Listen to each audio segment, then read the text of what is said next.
Sean todos bienvenidos, soy el doctor Draugen Dorado y vamos a hablar de patologías cardíacas más frecuentes, segunda parte. Las válvulas tienen una localización topográfica en el tórax. Ya vemos que la válvula aórtica se encuentra en el borde external izquierdo, a nivel de la tercera costilla, la válvula pulmonar más o menos al mismo nivel en el lado opuesto. Bueno, todas estas localizaciones anatómicas nos sirven para encontrar una proyección más fácil de auscultar, donde podamos escuchar los sonidos que estas válvulas provocan. Así que la válvula aórtica la vamos a escuchar mejor en el segundo espacio intercostal derecho, en el borde external. Válvula pulmonar se escuchará mejor en el segundo espacio intercostal izquierdo, borde external. La válvula atrioventricular izquierda en el quinto espacio intercostal, justamente en la línea medio clavicular, donde se encuentra el vértice del corazón, la punta. Y la válvula atrioventricular derecha, en el quinto espacio intercostal izquierdo, en el borde external. Es aquí. Entonces, habíamos dicho el segundo espacio intercostal derecho, tenemos el foco aórtico, donde escucharemos la válvula aórtica, el foco pulmonar, donde escucharemos la válvula pulmonar, el foco mitral, donde se escucha la válvula mitral, y la tricuspidia. Vemos el mismo espacio, el quinto espacio intercostal. Esos son los mejores lugares donde vamos a escuchar ese sonido característico. eh, lo denominamos sístole y diástole, el golpeteo de las válvulas. Bien, las válvulas se sostienen sobre algo que algunos denominan esqueleto cardíaco, que está compuesto de este compuesto fibroso, tejido fibroso, que forma anillos para sostener a las válvulas. Estos anillos tienen cierta dureza y le permiten a las válvulas asentarse para ese movimiento. Hacia arriba vemos también que las válvulas pulmonar y aórtica también tienen el mismo tejido y son parte también de este esqueleto fibroso. Aquí vemos un ejemplo de una patología valvular en la que estamos viendo estenosis, donde se han fusionado las valvas, estamos viendo fibrosis, se han pegado, se han colado, si vale el término. Entonces el diámetro de esa válvula ya no se puede abrir completamente, se queda un poco más cerrado, más angosto, estenótico. Y finalmente, más avanzado el problema, vemos que se ha calcificado, por lo tanto se habrá reducido mucho más su apertura. Aquí vemos un corte donde vemos las valvas calcificadas y también podemos ver que a las grandes válvulas les afecta esta patología, hace que las cuerdas tendinosas sean más cortas, más duras, las mismas valvas se engrosan, se enduran y también las comisuras se pegan y puede estenosarse. Habíamos dicho que las válvulas al chocar hacen un ruido. Cuando estas válvulas, las más grandes, la tricuspide y la mitral chocan, tenemos el primer ruido cardíaco, que es la sístole. Y el segundo ruido cardíaco, que es el choque de las válvulas aórtica y pulmonar, es la diástole. Entre ambas tenemos este espacio que conforma la sístole. Cuando escuchamos algún ruido, algunos lo describen como F mayúscula, cuando hace un ruido fuerte, como un chorro así fuerte, o F minúscula, cuando el sonido es más débil, un ruido más débil. Entonces aquí estamos viendo soplos sistólicos. A partir del segundo ruido hacia adelante, hasta volver al primer ruido, tenemos la diástole. Y en la diástole también pueden ocurrir algunos soplos. Aquí estamos viendo algunos soplos esquematizados, por ejemplo. La regurgitación aórtica se da a nivel de la diástole, ¿no? Soplos diastólicos. Y también hay los soplos sistólicos, ¿no? Como la estenosis aórtica, la regurgitación mitral. Bueno, aquí estamos viendo en esta imagen que los soplos pueden ser sistólicos o diastólicos. Sistólico puede tratarse de una insuficiencia o una estenosis. Una insuficiencia podría ser de la mitral o la tricuspidia y de una estenosis de la aórtica o de la pulmonar. Un soplo diastólico podría ser insuficiencia de la aorta o la válvula pulmonar o una estenosis de la mitral y tricuspidia. Notaremos que estenosis mitral y tricuspidia solo puede ser en un soplo diastólico. En cambio, una insuficiencia solo puede ser sistólica. Lo mismo ocurre con la válvula aórtica y pulmonar, estenosis solamente puede ser sistólica y una insuficiencia solo puede ser diastólica. ¿Cómo se denominan los soplos? Bueno, aquí estamos viendo algunos soplos sistólicos. Cuando están al inicio, se denomina proto, en este caso protodiastólico, al medio mesodiastólico y al terminar telediastólico. Cuando ocupa toda la diástole o todas las sístoles, se denomina pansistólico en este caso, o también en algunos textos lo denominan holosistólico. Aquí estamos viendo uno protosistólico, un eyectivo que es mesosistólico, y hay también los continuos. Entonces, estas válvulas, si se estenosan o que pueden llegar a ser insuficientes, podría darse en el caso de las cuatro. Sin embargo, vamos a ver las más representativas, que son la mitral, la válvula del lado izquierdo, y la aórtica, la válvula aórtica, porque manejan más presión y presentan más síntomas, más clínica y es más importante su manejo. También existe en la tricuspidia y también en la pulmonar, sin embargo, no son tan severos las consecuencias de esos soplos.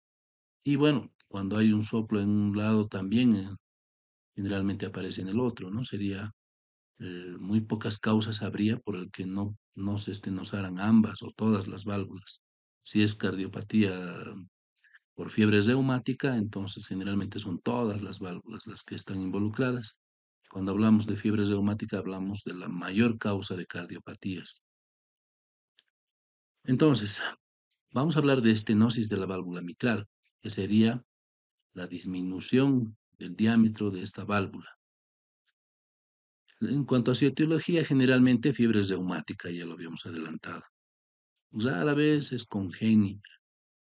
Y bueno, en algún caso podría ser por un tumor cardíaco que se denomina ixoma. Los síntomas, tenemos una triada, a algunos les gusta las triadas, ¿no? Memorizarlas. Tenemos disnea, hemoptisis y palpitaciones. Las palpitaciones puede ser por fibrilación auricular. La disnea puede llegar a causar edema agudo del pulmón. Otros síntomas, cianosis, que lo conocemos como flacidez mitral, ronquera, disfagia y pulso débil. En cuanto a la radiografía, vamos a encontrar doble contorno derecho del crecimiento de la aurícula izquierda, convexidad por debajo del arco de la arteria pulmonar correspondiente a la orejuela izquierda, a veces calcificaciones de la válvula. En la orejuela de la aurícula derecha, vamos a ver su huella contrastado con el esófago. En la orejuela de la aurícula izquierda, el bronquio izquierdo desplazado hacia arriba, lo que llaman signo de la bailarina. Y las líneas de Kerley A y B. Ya tenemos bastante material para investigar, ¿no? Y para pedir a nuestro docente de radiología que nos muestre ejemplos de estas placas. Complicaciones de la estenosis mitral. La más importante de todas las valvulopatías, insuficiencia mitral, insuficiencia cardíaca.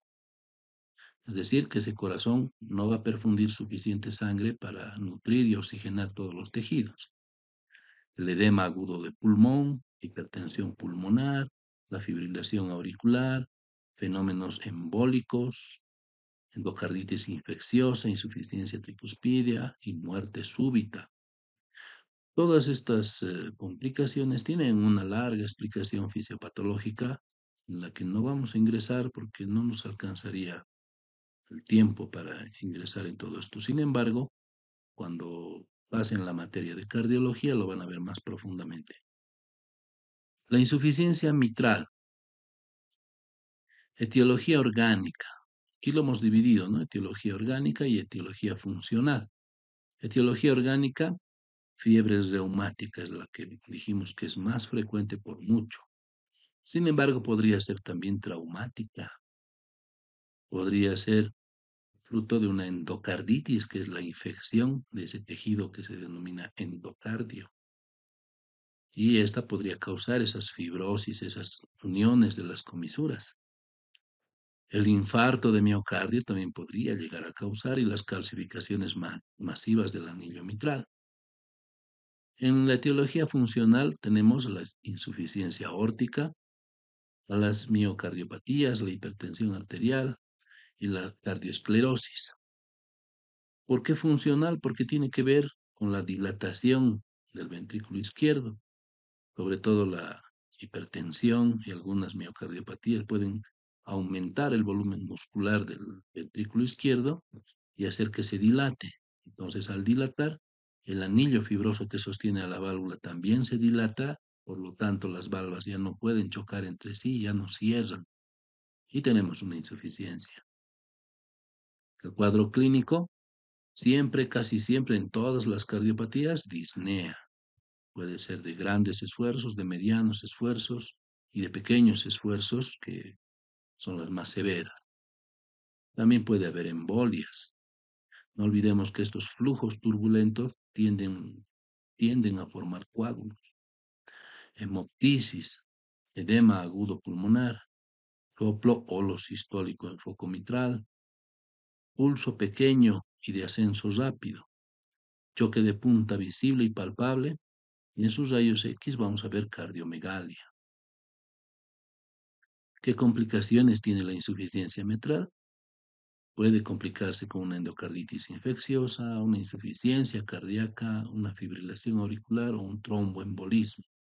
Esos coágulos que tienen la tendencia a formar pueden viajar a otros tejidos y causar embolias. Pasamos a la estenosis aórtica. Estamos hablando de la válvula aórtica, que esas comisuras se habrían pegado y, bueno, el diámetro de la válvula habría disminuido, por lo tanto, mm, menos diámetro, por lo tanto, el flujo tiene que volverse más turbulento para poder pasar a mayor presión por una válvula más angosta. Por eso produce ese soplo que podemos escuchar. La etiología, habíamos dicho casi en todas las cardiopatías valvulares, es reumática, fiebre reumática. Y congénita también hay, y aterosclerótica en mayores de 50 años. ¿Cuál es el cuadro clínico? Aquí también hay otra triada: insuficiencia cardíaca como disnea, angina de pecho o dolor cardíaco, ese es el dolor opresivo en, en el pecho que se puede irradiar hacia el brazo izquierdo, hacia el cuello o hacia la parte que corresponde hacia la espalda. Y también tenemos como parte de la tríada al síncope de esfuerzo. Es esa persona que al cargar algo pesado se desmaya. Ese es el síncope de esfuerzo. Puede existir también muerte súbita. Puede haber, bueno, se va a encontrar un soplo sistólico de eyección en el foco aórtico, el pulso lento y pequeño. Se complica también con insuficiencia cardíaca, es la causa más frecuente de muerte, muerte súbita, endocarditis infecciosa, infarto de miocardio, angina de pecho, que es el dolor que habíamos mencionado, embolia o infarto pulmonar, edema agudo pulmonar, shock que no es más que la hipoperfusión de tejido, de sangre hacia los tejidos, y el síndrome de Stock-Adams, arritmias graves. La etiología reumática, ¿no? Fiebre reumática.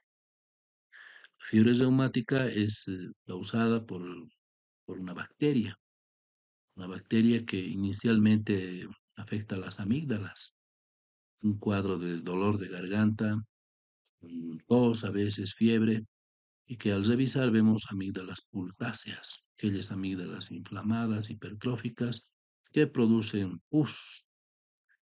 Entonces, ese cuadro debería ser tratado directamente con penicilina benzatínica.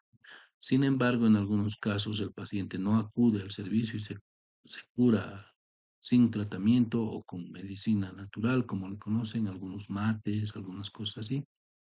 O simplemente un médico negligente no revisa la cavidad oral y no encuentra esas amígdalas pultáceas y no le inicia el tratamiento adecuado.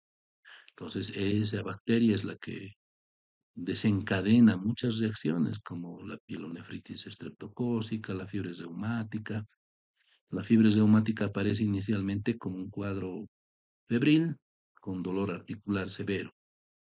Y bueno, una vez diagnosticado el paciente, tiene que ponerse penicilina benzatínica de por vida. Y bueno, en algunos casos no está diagnosticado y tenemos estas patologías valvulares a largo plazo. También puede estar causado por la sífilis. Obviamente sífilis que no ha sido tratada a tiempo. La endocarditis también puede causar insuficiencia aórtica, el síndrome de Marfan puede ser congénita también, y el aneurisma disecante de aorta, que no es más que una dilatación patológica de la aorta por ruptura de su capa más profunda. Se rompe esta capa y se dilata la aorta, y al dilatarse podemos hacer que el anillo sea más ancho y ya no cierren las valvas. El cuadro clínico puede tolerarse muy bien durante años. El paciente puede estar tranquilo, no referir ningún problema. Puede haber palpitaciones por el tamaño, por el aumento de tamaño del corazón, tensión arterial o presión arterial elevada, puede haber disnea de esfuerzo, edema agudo de pulmón, soplo diastólico, mejor oído en el segundo espacio intercostal derecho y choque de la cúpula de Barrett. Bueno, el cuadro clínico, en la punta, soplo de Austin Fitts, por estenosis mitral relativa, por dilatación del ventrículo izquierdo. Soplos periféricos, pulso en martillo de agua, danza arterial, signo de Muset, signo de Quinque, doble soplo crural de Durocies y dilatación del ventrículo izquierdo. Todos estos signos tendremos que verlos en las prácticas. Las complicaciones: insuficiencia cardíaca, endocarditis, síncope y muerte súbita. Pasamos a otro tema. Bueno, habíamos dicho que de patología valvular solo íbamos a ver del lado izquierdo porque es más representativo. Sin embargo, es muy similar al lado derecho en cuanto a la clínica, en cuanto a los ruidos que vamos a escuchar y a la clínica también, pero no olvidemos que el lado derecho se encarga de la circulación menor, cuya presión es mucho menor, maneja solamente sangre hacia el lado del pulmonar, ¿no? Maneja la circulación menor que tiene una presión muy baja. Y el lado izquierdo es el que maneja la circulación sistémica, por eso es la que nos llama más la atención. Otra patología cardíaca que debemos revisar es la endocarditis. La endocarditis se caracteriza por tratarse de una infección microbiana del endotelio, puede ser de las válvulas, puede ser parietal o de ambos. El endotelio es la capa más interna del músculo cardíaco y también recubre las válvulas. Se clasifica endocarditis infecciosa de válvulas nativas, o sea, de las válvulas propias, endocarditis infecciosa de válvulas protésicas, aquellos que han tenido trasplantes. Todas estas valvulopatías se pueden operar y pueden cambiarse las válvulas. Pueden ser protésicas o pueden ser de otro donante. Aquí tenemos también que las endocarditis en adictos, porque se inyectan por vía parenteral algunas drogas y no lo hacen con las medidas de higiene adecuadas y pueden introducir al torrente sanguíneo muchas bacterias. Estas pueden alojarse en el endotelio, en el endocardio. Y también tenemos las endocarditis nosocomiales. Y como tenemos infecciones nosocomiales adquiridas en el hospital, también puede haber endocarditis nosocomiales, que estando internado el paciente originalmente sin endocarditis, haya contraído esta dentro del hospital. ¿Cuáles son los factores predisponentes del huésped? Un endotelio previamente lesionado puede predisponer a que haya infecciones. Por allí puede infectarse. No olvidemos que en el torrente sanguíneo puede haber en algún momento bacteremia por cualquier infección de cualquier tejido. piel, riñones, intestino, de cualquier foco puede migrar hacia la sangre y causar una bacteremia. Y esta bacteremia encontraría un buen lugar donde cultivarse si el endotelio está lesionado. Las cardiopatías que ocasionan gradiente de presión o chorro veloz de sangre, ese chorro o soplo, dijimos, ¿no? Que causa daño al endocardio, daño por la fuerza turbulenta de la sangre. Entonces, ese es un buen lugar donde ha habido daño, pueden cultivarse bacterias. Defectos cardíacos también como prolapso mitral, cardiopatía degenerativa, congénitas, reumáticas, prótesis. En cualquier lugar de esos puede haber una infección, predispone infecciones. Las causas más comunes de bacteremia transitoria, o sea, que aumente la cantidad de bacterias en la sangre, que se supone debía ser estéril, manipulaciones dentales y periodontales. A veces tenemos una infección de una muela que nos está doliendo mucho y bueno, nos dice el odontólogo que hay que hacer primero tratamiento y luego recién extraerla, pero nuestra desesperación es tal que presionamos y obligamos a que nos la quiten, a que nos saquen esa pieza dental. Ahí es donde la infección puede ingresar hacia la sangre y puede causar inclusive una endocarditis, amidalectomía o adenectomía, extracción de amígdalas o de adenomas o de ganglios linfáticos.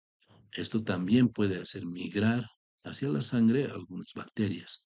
Cirugías de la mucosa respiratoria, intestinal, cirugía urológica, histerectomía vaginal, instrumentos urológicos y ginecológicos, incisiones, drenaje, tejido infectado. En fin, todas las causas que puedan generar infecciones también pueden estas migrar hacia la sangre y causar una endocarditis. ¿Cuáles serán las manifestaciones?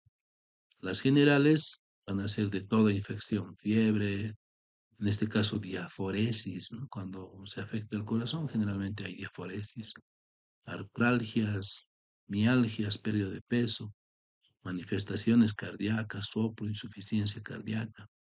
Y otras manifestaciones extracardíacas, podemos presentar embolismos, complicaciones supurativas, fenómenos inmunitarios, nefritis, vasculitis, anemia progresiva también. Y aquí hay una tablita de los microorganismos causantes. Si hablamos de válvula nativa, la más común, el estafilococo aureus. Normalmente lo tenemos en la piel. Esta bacteria vive normalmente en la piel y allí no nos causa ningún daño. Pero cuando llega a otros tejidos, como la sangre, estamos viendo que puede causar una endocarditis. Aquí estamos viendo esa infección. Cuando se trata de válvula protésica, puede ser el estafilococo epidermidis o el vírida. Y cuando se trata de uso de drogas intravenosas, más frecuente el estafilococo aureus. Y bueno, aquí nos dice que afecta más las cavidades derechas. En cambio, la de válvula nativa, más las cavidades izquierdas. Bueno, también aquí tenemos otros ejemplos de otras enfermedades del corazón que no se mencionan, que son mucho menos frecuentes. Por ejemplo, una pericarditis fibrinosa benigna. Esta pericarditis hace que se inflame el tejido y muchas veces se contraiga y presione el corazón y cause una pericarditis constrictiva. Cuando eso ocurre, lo que hacen es operar y cortar, ¿no?, el pericardio para que se libere el corazón y pueda seguir latiendo. También puede haber derrames pericárdicos donde vemos el líquido que debía ser escaso, ha aumentado mucho por muchas causas, muchas etiologías. Pueden ser infecciosas, pueden ser tuberculosis o pueden ser otras causas también, que se acumula mucho líquido en el pericardio y también impide o disminuye la dilatación del corazón. Es decir, que le quita esa cualidad de distenderse al corazón porque lo comprime. También puede haber pericarditis purulenta, pericarditis adhesivas, que van a dificultar el movimiento cardíaco, sobre todo esa distensibilidad del músculo cardíaco. Aquí estamos viendo una pericarditis constrictiva, ¿no? Una hemorragia en el espacio pericárdico que está causando un taponamiento cardíaco. Como está lleno de sangre, el corazón ya no puede distenderse para llenarse. Como ya no puede llenarse, no puede bombear sangre y por eso tenemos estos síntomas, ¿no? Tenemos eh, cianosis, ingurgitación venosa de la yugular, tenemos pérdida de conciencia, debilidad, hay disminución del pulso y la presión. Y aquí mismo estamos viendo cuál es el tratamiento, el drenaje a través de una punción, para que el corazón pueda distenderse y bombear de nuevo. Generalmente estos derrames de sangre ocurren en los accidentes de tránsito, cuando una costilla lesiona o un objeto extraño causa una punción y causa un sangrado, o simplemente el golpe con mucha fuerza destruye algunos vasos sanguíneos y hay extravasación de sangre hacia el espacio pericárdico. Y estos son los lugares generalmente de dolor cardíaco, las áreas de dolor. El más frecuente, el que tenemos aquí arriba, estamos viendo que va o menos por el esternón y se irradia hacia el brazo derecho, hacia la cara medial del brazo derecho. En las otras imágenes podemos ver que se puede irradiar hacia la espalda en la misma región, hacia el cuello, hacia ambos lados del cuello y hombros o simplemente hacia el lado izquierdo y pueden ser descrito como un dolor en cinturón, opresivo, constrictivo o una sensación de peso pesado en su pecho. Esas eran patologías un poco menos frecuentes las que vimos al final. También tenemos el shock. El shock no es más que la hipoperfusión de sangre a los tejidos y puede tener varias causas. En este caso, como nos interesa más del corazón, hablaremos por déficit de la contractibilidad miocárdica, tenemos por infarto agudo de miocardio. Si una parte del músculo cardíaco muere por falta de irrigación, seguramente en el tema anterior vieron la cardiopatía coronaria, donde el paciente con placas ateromatosas forma trombos y esos trombos causan infartos. Vemos que ese infarto puede, según la cantidad de músculo cardíaco que haya afectado, disminuir la contractibilidad del corazón. Y eso, al no poder contraerse, pues ese corazón no bombea bien. La pérdida de masa muscular es la causa principal del shock cardiogénico. Eso se debe al infarto agudo de miocardio y es la causa más frecuente de shock cardiogénico, el infarto. Infarto del ventrículo derecho, miocardiopatías, miocarditis agudas, también puede haber infección del músculo cardíaco, lesiones valvulares agudas como ruptura de válvulas o lesiones crónicas como las que vimos, las estenosis o las insuficiencias. Insuficiencia aórtica aguda por endocarditis o aneurisma disecante, que ya lo vimos, puede llegar hasta el shock. Y el shock tiene una fase de no retorno, ¿verdad? En la que ya no puede el paciente recuperarse. Pero para hacernos un poco de memoria, estas son las clases de shock. El hipovolémico, generalmente por hemorragias, donde ha perdido mucho volumen sanguíneo, es el hemorrágico, es el más frecuente, pero también puede ser por depresión de líquidos, mucha pérdida externa, quién sabe, muchos diuréticos, mucha transpiración o diarrea, vómitos. Puede ser por redistribución también, por lesión técnica, traumática, anafilaxia, por venodilatación, una sepsis en la anafilaxis, o toxinas o drogas. Eso puede hacer que disminuya el volumen y por lo tanto el paciente entre en shock. Puede ser cardiogénico, ya habíamos dicho, por el músculo cardíaco, el miocarditis, infarto agudo de miocardio, depresión farmacológica. Puede ser mecánico por fallo en las válvulas, puede ser por bradipnea, por disminución del ritmo cardíaco, sea sinusal o bloqueo. o taquicardia también. Estas causas son de origen cardiogénico. Puede ser obstructivo o extrapericárdico, disfunción diastólica, obstrucción, tumor, presión intratorácica, eh, complacencia, pericarditis, taponamiento.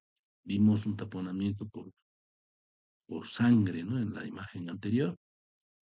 Disfunción sistólica de ventrículo derecho, tromboembolismo pulmonar masivo, etcétera. Y el distributivo tenemos al shock séptico, al shock tóxico, anafiláctico, neurogénico. Bueno, tóxico cuando se le da algunas sustancias al paciente, como este, que es para el manejo de problemas cardíacos o de dolor precordial, se utiliza el nitroprusiato, bueno, se utiliza para muchas cosas. eh, Podría volverse tóxico si no se dan las cantidades adecuadas. Endocrinológico, por crisis adrenal o tormenta tiroidea, que es como se llama un aumento y disminución de los valores de las hormonas tiroideas debido generalmente a infecciones o puede ser también a la tiroiditis de Hashimoto que puede causar un mal funcionamiento de la tiroides. Tromboembolismo pulmonar es otro tema, es otra patología no muy frecuente, aunque sí posiblemente la vayan a ver. Estos pacientes generalmente son pacientes que tienen varices. Varices, bueno, más de la mitad de la gente la tiene. Sin embargo, las varices superficiales no causan trombos peligrosos, a menos que estos trombos vayan subiendo hasta la vena ilíaca. Tenemos la vena safena, que es la que generalmente se trombosa, y cuando a nivel de la pierna ocurre un trombo o a nivel de la rodilla, este puede ir formando, agrandando el coágulo si no se hace tratamiento y el trombo ir creciendo hacia la ingle donde se encuentra la válvula ostial, donde se junta todo la sangre que drena la safena hacia las venas ilíacas. Entonces, si llega hasta allí, sí puede ser muy peligroso y pueden migrar trombos hacia la circulación sistémica. Pero en general no llegan tan alto, no se da cuenta, hace tratamientos. La más peligrosa es las varices profundas, los trombos profundos. El paciente va generalmente con varices, sufre un golpe o simplemente por no mover mucho sus miembros inferiores, por descanso muy prolongado o estar en internación, empieza a formar trombos venosos profundos en las piernas. Y estos pueden viajar directamente a la circulación sistémica, llegar al corazón. Bueno, esto no es un problema cardíaco, ¿no? Ya estamos hablando de pulmonar. El corazón tiene grandes válvulas, así que los trombos fácilmente pasan por allí y llegan al lado pulmonar, a la circulación menor. Allí los vasos sanguíneos se convierten en capilares, haciéndose más y más delgados, hasta que los trombos finalmente obstruyen un territorio pulmonar. Y obviamente ese territorio primero se isquemia y luego se necrosa. Entonces, ese cuadro, ¿cómo lo vemos en el paciente? Bueno, los síntomas, va a haber disnea, va a haber dolor torácico, puede ser pleurítico en puntada de costado o subesternal. Va a haber tos, hemoptisis, tos con un poco de sangre, ¿no? Y síncope, el desmayo, ¿no? Y los signos, vamos a ver taquipnea mayor a 20 respiraciones por minuto, taquicardia mayor a 100 latidos por minuto y los signos de tromboembolismo pulmonar. También va a haber fiebre mayor a 38,5 grados y cianosis, dependiendo de la cantidad de tejido pulmonar que esté dañado. También en estos pacientes habría que buscar miembros inferiores. Generalmente en piernas es donde ocurren los trombos, donde se forman, y vamos a encontrar simetría, ¿no? Una pierna va a estar con edema, muy hinchada, roja, caliente, y la otra va a estar normal. Entonces eso nos dice que este paciente ha formado en esa pierna hinchada, edema y caliente, un trombo que está obstruyendo el lado venoso profundo. Entonces, al ver que hay combinación de ambas cosas, ya podemos sospechar de un tromboembolismo pulmonar. Si el trombo no se ha formado en las piernas, bueno, es más difícil diagnosticar solo con los síntomas. Claro que estos síntomas son de aparición súbita, es decir, que no vamos a sospechar de neumonía, no vamos a sospechar de enfermedad infecciosa porque la enfermedad infecciosa tiene una evolución. Inicia levemente con algunos síntomas, se va agravando más y más hasta que puede llegar a la disnea, al dolor torácico y todo aquello. Sin embargo, es una evolución más larga. Este tromboembolismo pulmonar es de evolución súbita. De un momento a otro hace disnea, dolor torácico y todo aquello. Entonces, si vemos además que hay miembro inferior eh, hinchado, rojo, doloroso, o que el paciente se haya quejado de dolor, entonces ya podemos suponer que se trata de un tromboembolismo pulmonar. Y claro, siempre existe la opción laboratorial del dímero D. El dímero D es un residuo que queda al formarse los coágulos. Entonces, dependiendo de cuánto dímero D, nos habla de la severidad de los coágulos. También se puede ver de alguna otra manera por tomografías contrastadas y algunos estudios más especializados. Sin embargo, como médicos generales, solo podemos ver los síntomas, los signos, llegar hasta rayos X, donde vamos a ver la joroba de Hampton en algunos casos, o algunos signos radiológicos de tromboembolismo pulmonar, y vamos a poder pedir algunos laboratorios como el dímero D, donde nos estaría confirmando que se trata de una patología trombótica. Factores predisponentes para el tromboembolismo venoso. Tenemos fractura de cadera, prótesis, cirugía mayor, traumatismo, lesión medular. Esos son los más fuertes. Los predisponentes moderados tenemos cirugía artroscópica, vías venosas centrales, quimioterapia, insuficiencia cardíaca o respiratoria crónica, terapia hormonal, malignidad, o sea, tumores, cáncer, terapia contraceptiva oral, antecedente cerebrovascular paralítico, embarazo posparto, tromboembolismo venoso previo, trombofilia. Y los más débiles, los factores predisponentes más débiles, reposo en cama más de 3 días. Por eso cuando ustedes pasen por los hospitales, van a encontrar pacientes que les ponen vendaje elástico en miembros inferiores para que no inicien estos trombos.